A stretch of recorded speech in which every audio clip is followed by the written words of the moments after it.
Welcome to More Than Renovating, a Renovate and real estate podcast. Our founder, Belinda Smith, talks to industry experts to provide you with the knowledge and information you need to make renovating for love and profit your reality.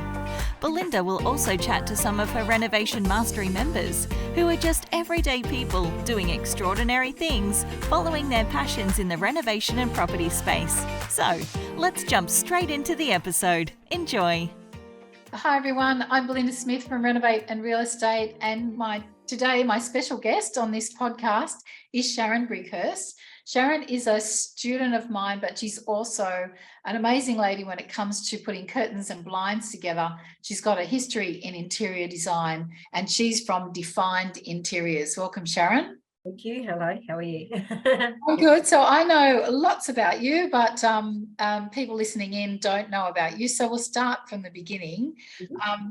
Tell us a little bit about your background and how you ended up starting your business.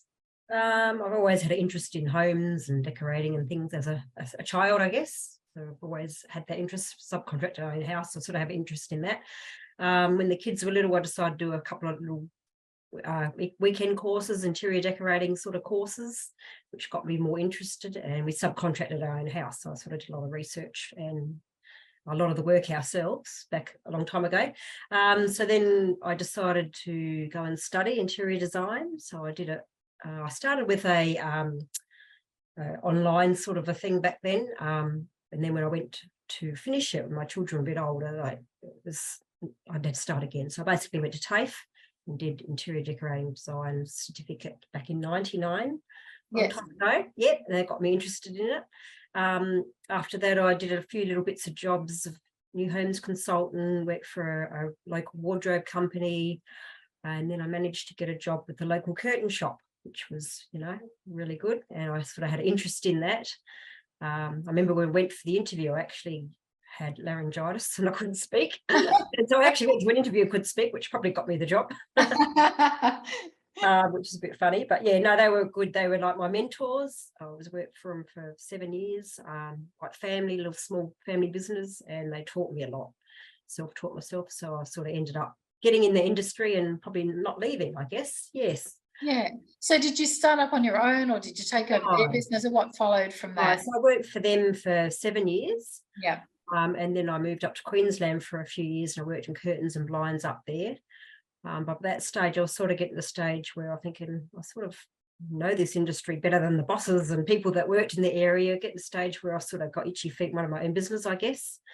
I got poached by my old boss who knew I wanted to move back to South Australia. So I ended up, they wanted me to come back and manage the business, buy into the business and run it. So I packed up and moved back to South Australia, thinking I had a house and a job and everything. And then overnight it went into liquidation. So downhill. So, which was disappointing because I had no job, no house, nothing went to plan. So, but anyhow, out of that, at the liquidation sale, I put an offer to actually buy the stock and the customer base and all that sort of thing. So I started off just in the back room of my house and ran it there for 18 months. Studied small business management while I was doing that, working a cleaning job at night, bringing a bit of money while I was setting it up.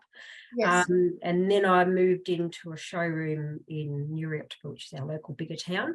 Yeah. And I had a showroom for 8 years, which I set up and built the business up from there. Yeah, and ran that from there. So you really did start it from the ground. Basically, from the ground. Well, it was broken when you grabbed it. So you started. Even the customer base wasn't any good, really, because there were a lot of burnt customers. People lost their money. And I couldn't really continue with them. So I really started again, basically. Really. Did you change the brand, or is Defined Interiors, is that inherited? That was my own name. Yep. No, yeah, great, smart move, changing the brand. Yeah. No. So, and I take my hat off you for coping with the amount of things, the balls in the air that you had to juggle back then.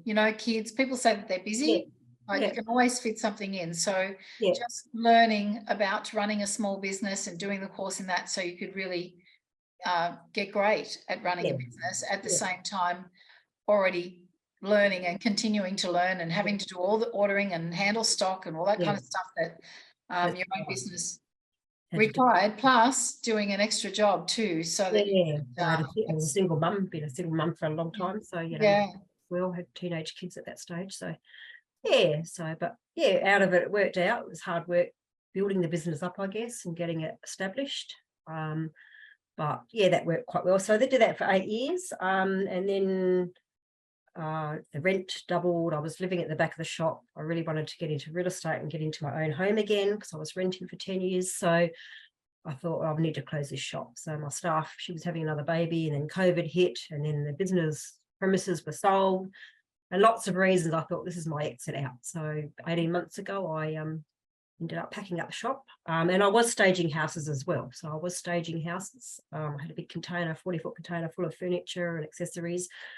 But I was managing that on my own as well, and trying to move furniture and, get help to move it, and working long hours after the shop had shut at night, staging the houses so that I could be in the shop during the day. So yeah, it was a lot of work, and for the I enjoyed doing it, and sort of satisfaction, I guess, but really the money wasn't in it for the hours I was putting in. Yeah, we talked about that, and we talk about that a lot, and I talk about it with my renovation consultants. In the end, being busy and even being seen as successful and having people believe in you locally doesn't necessarily equate to money in the bank account. And in the end, we all wear out if we're not focusing on having a thriving business, and that means watching our energy and escalating our returns where possible. So but yeah, you've done a lot, so fantastic. Thank you. That's awesome.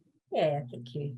Yeah, I think just talking to you, Sharon, will mean a lot to all the single mums out there, because you ladies are doing it on your own. You don't have the support of even somebody at night time to run scenarios by, or questions by, or to yeah, that's right, to vent to.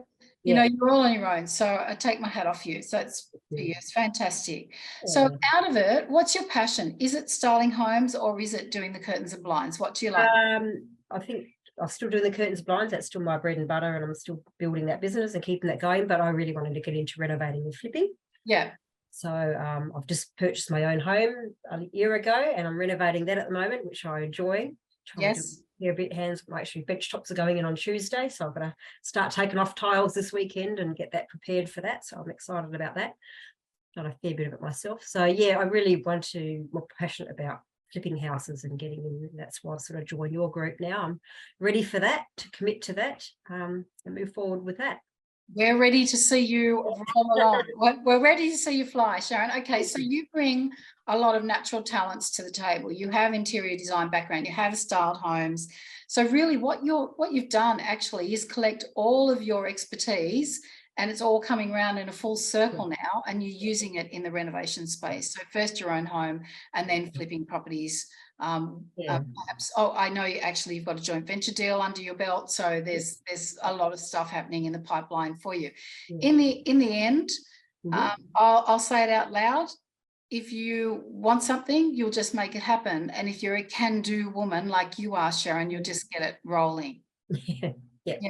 And I picked up a job recently, the last year, in a local selection centre for bathrooms and kitchens and that.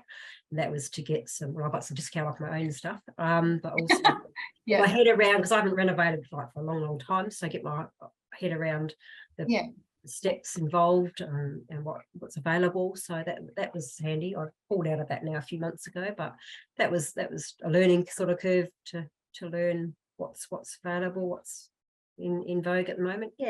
Yeah, and then just even going to have a look at the joint venture project you're involved in, just to see where things are at and be involved in that a little bit too. It all helps, because in the end, renovating is a process, and whether you've done it 25 years ago or you've done it 5 years ago, it's really only the fashion and perhaps the pricing and the available of tradies. Those kinds of things change, but basically renovating is renovating. That's right. So your favourite thing is to move into flipping homes because of, I'm assuming, because of the chunks of income. Yes, that's right. Higher income. Some money, chunk money. At the same time, will you be doing your own curtains and blinds? I've done my own house. Yes, I've done all that. And your renos are going to hit the markets with the nicest. Well, I do have high quality ones in here, but sort of business help with that, I guess. Yeah. Can't have a house with not good curtains. In your viewpoint, what is the difference between blinds off the rack, like the ones you can just go into Spotlight and buy, and custom made? Well, it depends on your window size, I suppose. If the standard sort of window and they'll work, they'll do the job, yeah, go for it. They're not as good a quality. Quite often they have cardboard inserts and things like that, so they're not going to last as long if you get the really budget ones, whereas mine are all metal and properly made, that sort of thing, custom made. It's more the tracking, I think. Even I say to people, if you can put up decent tracks, because a lot of the expandable tracks, like Spotlights that have the expandable tracks, it's all right if you're just sticking a shear up there and it's just going to sit there, but if you're actually moving it, they do become a problem and jam up and that sort of thing. So even someone with a new house, for example, I'll say put decent tracks in if you can't afford decent curtains, and you can replace them later. So fabrics, a lot of fabrics that I source, companies have a lower grade of such as what I supply. So it depends what you want to do. Obviously, you want to put budget in as much as you can. It doesn't have to be an expensive fabric, expensive look to get the overall effect that you're after. Yeah, if you're selling, particularly if you're going to stay in that property, it's your forever home, then particularly if your window sizes are a little bit odd, then it's definitely worth calling in someone like yourself to get custom blinds. What areas do you cover? Well, I'm sort of in the Barossa Valley and sort of country areas, so I'll go an hour here or there. I've actually just last year did a contract up at Woomera Defence Force up there, managed to get their residential area up there. It was a big job.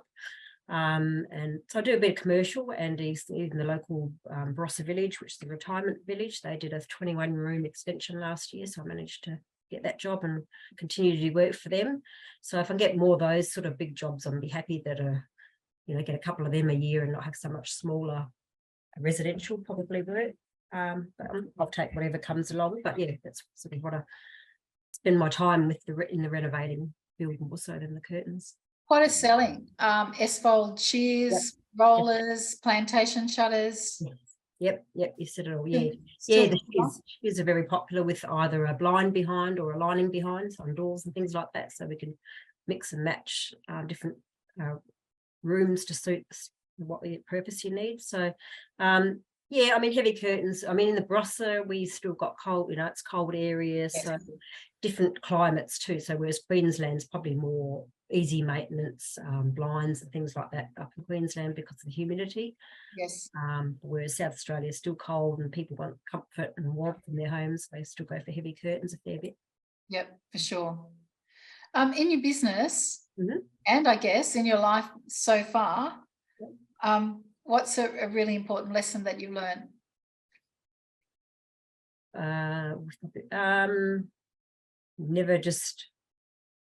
Never judge people, I suppose. Well, yeah, I suppose that's a good thing with business. Like,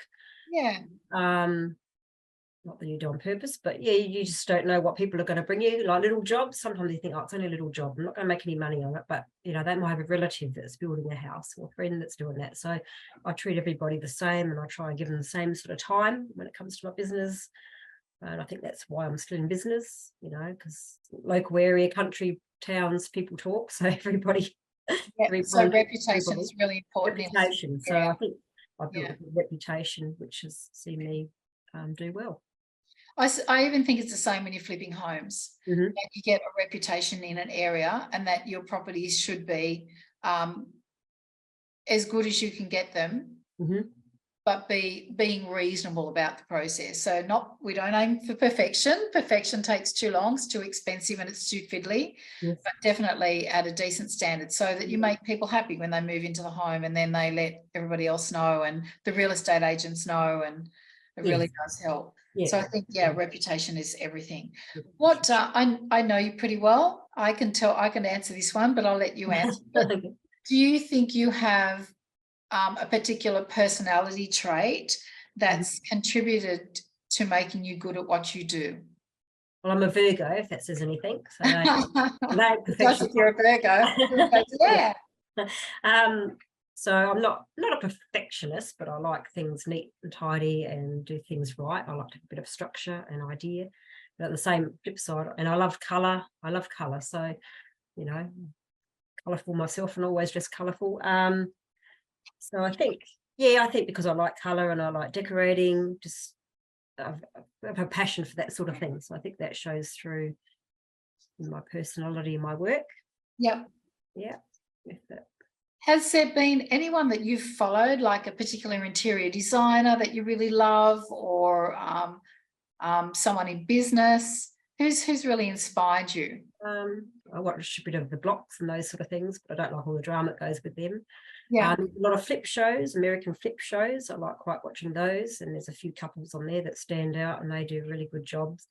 There's one I saw recently. She actually explained more what she was doing. So instead of being more of a drama-filled job, she was actually explaining how she did things. So I think really things always going to help. Yeah, things in the States are a little bit different than here, I find, but I still love those American shows. I don't know what it is. I just like all of the flipping shows. I think they've got a lot of opportunity in the States, a lot of product and labour, cheaper than here. Yes. And they look like they can come across properties that are cheap pretty easily and get hold of these good properties to flip. So, I agree. Yeah.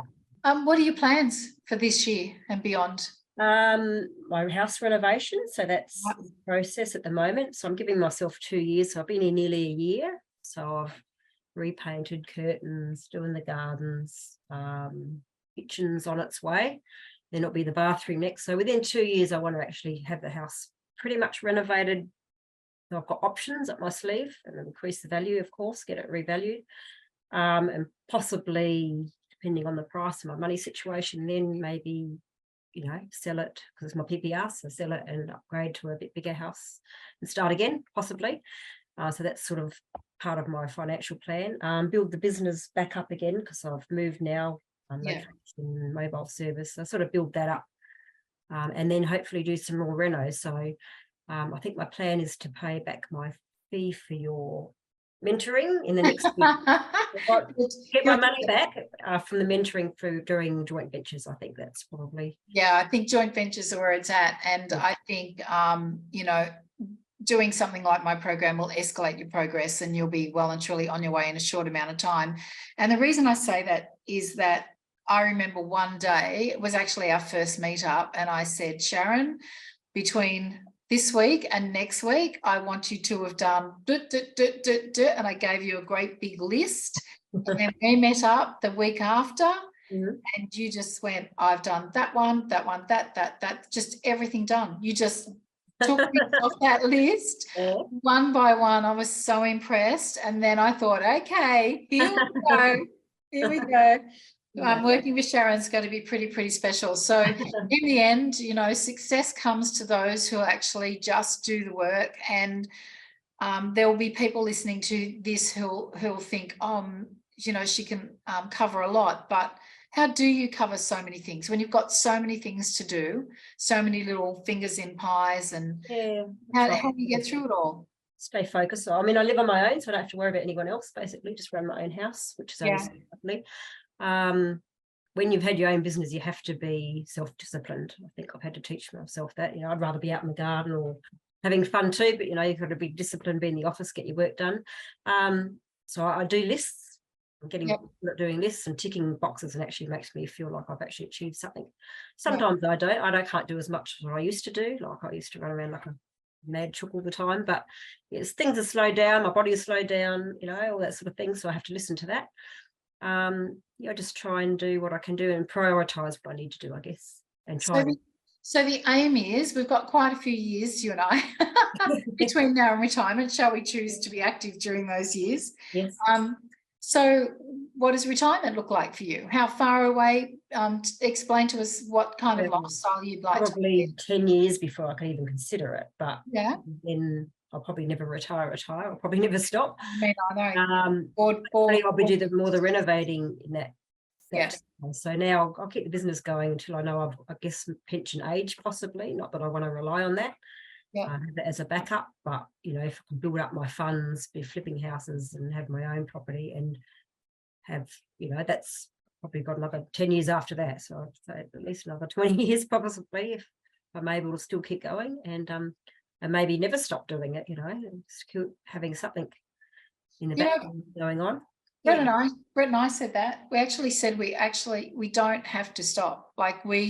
Because the more we do, the more we get people in to do for us. And therefore we're just taking notes, watching budgets, supervising. We've got a good crew, particularly now. And so there's no reason to stop. That's what I'd like to do. I oversee things more than actually do the physical work. Agree. But on your house at the moment, you're doing a lot yourself, and a lot of people do. There's nothing wrong with that. Tell us, you've got kitchen bench tops coming, you said? Yes, so I'm not doing a full reno in the kitchen. I'm just doing an upgrade because it's the old timber veneered sort of doors, and everything was cream and lacy and dark timber. So I basically I just got the picture in my mind. So it's coming along good now, but it was very dark. It was sort of real. It's a traditional sort of style house, I guess, built in 85. But as soon as I saw it, I could see past that and I could visualize. So the first thing I did was knock out a wall. Actually, a year ago, I had one of the walls opened up the living area to the kitchen dining area, because that was like just a little bifold door, very pokey. So I had that opened up. I started painting the house myself, but I was running the business and I'd moved twice in 18 months. So lots of things going on. So I actually painted 2 rooms top to tail. So that was ceilings, walls, and the timber work was like 4 coats everywhere. And I was exhausted by doing that. I think, oh my God, I've got to move in this house in a few weeks. So I ended up getting a painter to help me finish the house to a certain extent. And I'm just doing the fiddly timber work, and I've got one more door left to go. I think I've been getting through that slowly. So the kitchen, so I've put overhead cupboards in, range hood, and that's all in. And now the bench tops will go in on Tuesday. I've got to get tiles off yet, so any got any tips for getting tiles off would be good. Just one at a time. One at a time, just chisel them down, I think. Okay, so how do you balance your creativity and refine your creativity into completing jobs one at a time? Because you could design anything effectively. Oh, I guess so. So I don't know, just do it slowly, just chip it up slowly. One room at a time, I'm sort of tackling, I guess. First, and then I'll think about the bathroom. That'll be later on. And I find it harder. I can pick things for anyone else, and I find it harder to pick things for myself. Not too much. Even fabrics for my house, I thought, oh my goodness, it shouldn't be hard, but I had to make it perfect, I suppose, because people will judge me. Having my own home. We talked about judging earlier on. We committed not to judge other people, but you go, oh, people will judge me. And even the kitchen, I've done a sort of budget, but I am having some herringbone tiles, so that's going to be my feature in there. Beautiful. So hopefully they'll go in soon. And I did do a video when I first went to the house, so as I go through, I'll maybe upgrade some videos and share them. Yes, you will. That's going to be on your list for next week. Okay. Progress videos. Okay. So you love to renovate enough. Does it stress you out, renovating? I try not to let it to. I've learnt now with doing the kitchen, I ordered the overhead cupboards and I've picked up the range hood and buying stuff on special when I see it. And then I did the overhead cupboards, and I thought, now I need the bench tops. And I should have ordered. I've learnt now that order everything in, have everything in ready, and then get your trades lined up. 100%. I've learnt that now. So from the bathroom, I'll make sure I've got everything on hand before I even start tackling it. Now more than ever. Actually, it's probably improving a little bit now compared to how it was 12 months ago. But a few years ago, you could leave things to the last minute. Or change your mind. You can't do that anymore. You have to organise things. And finding local trades. So I found a builder. He's been pretty good. He's sort of just on the local Facebook group. I just advertised and got responses, so they came pretty quick. So once you get your trades, I guess, that are local that I can reuse again. So I think project managing a renovation like you do is not a lot different than project managing blinds, measure and quote, installation. That's right, all the work, that kind of stuff. It's just in the end, it's all the same. Which I enjoy that side of it. So I think that side doesn't really scare me, as long as I'm ahead of it and keep up with it, and know the process, I guess, once I've learned that more. And write your lists and check things off bit by bit on your lists. It's important for sure. Yes. Is there a particular or a particularly memorable client project that you've had that you'd like to share? I've done like I said, I was doing a bit of staging, and also did a few cosmetic renos in that. Like there was a couple of houses that come on the market that really needed some work. So there was one in the Barossa that comes to mind. It was a lovely home, but it had been lived in with 3 or 4 kids, and it was pretty, well used, worn out. We'll just say tired. Tired, but it was a lovely home. So I actually, suggested to them that they get it. I think we got it repainted. I had the kitchen all polished. That was a beautiful timber, so we got that polished. Put new handles throughout it, new light fittings. I ended up getting the job, put new Venetian blinds all through it. Come up a treat, and then they saw it and they said, "Oh, we don't want to move now." They were really impressed with it. So it went to market and sold really quickly. So I was really proud of it. Yeah. Oh, that's awesome. When you're working with a client like that, how do you work out what to do and how not to hurt their feelings, and like how far to push it? Yeah, that's right. Well, that was my first one, I suppose, when it comes to staging. Lucky they, I suppose it was fairly financial, for what it was. So they were, I just recommended them. I said, well, your house is going to be improved. It's a beautiful home, location, everything. It just needs, a tidy up. And so they could sort of see past that, I guess. Maybe I convinced them well, I don't know. And then they saw the end result, which convinced them. So, I think the money they spent on it certainly increased the value of the home, and they sold it really quickly or move on to their next home, which they were happy about. So, yeah, just managing people. Like, I never pressure anybody, even in my own business. I don't pressure people. Just hopefully they'll listen to what I have to say. Professional advice, I guess, and run with that. Yeah. Brilliant, Sharon. Guys, if you're listening to this and you would like to work with Sharon on a project at all, a home project, a renovation project, you're really welcome to reach out to her. Or if you want curtains and blinds, yes. We're hoping to turn your major business into a side hustle and your side hustle into a major business. How's that? That's right. Yeah. Flipping the switch. You can reach out to Sharon. You'll find her online at Defined Interiors on Instagram. Do you want to give your Instagram handle, Sharon?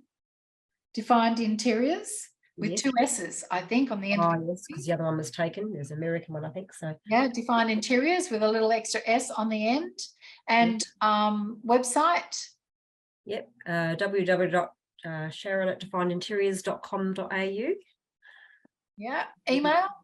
Sharon@definedinteriors.com.au. That's it. Fantastic. All the best, Sharon, with your curtains and blinds business and making that switch, taking all of those skills, your interior skills, with you into the renovation flipping space. Well, thank you very much. Thank you for all your help. I'm happy to be part of it. That's great.